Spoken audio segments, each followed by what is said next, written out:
Hola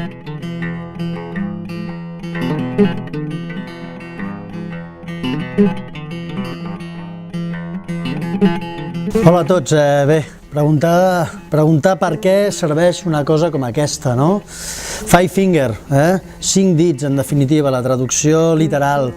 Particularitats o, a la meva opinió, podríeu utilitzar una sabata com aquesta sempre que estigueu desitjosos de reforçar els vostres peus. Reforçar en el sentit de que moltes vegades, tots ho sabeu, els nostres peus sempre han estat tancats dins d'unes sabates i una part molt important de la seva capacitat de desenvolupament ha quedat, diríem, limitada, d'acord? Aleshores, Five Finger, la proposta és que puguem treballar més de dits i que aconseguim reforçar.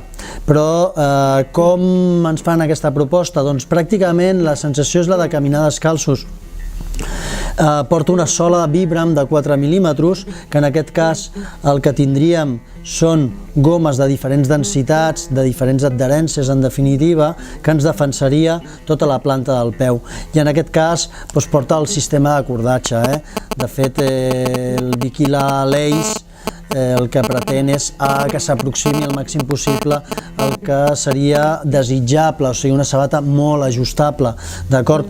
Una altra particularitat és que la seva llengüeta és asimètrica i ens defensa bé el turmell, d'acord?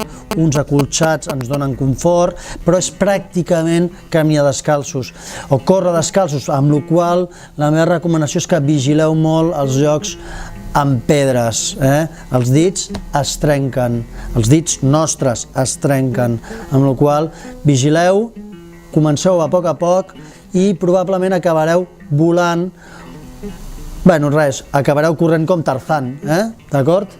Vinga, aquí teniu Five Finger, molt refet, molt replantejat i la veritat és que interessant.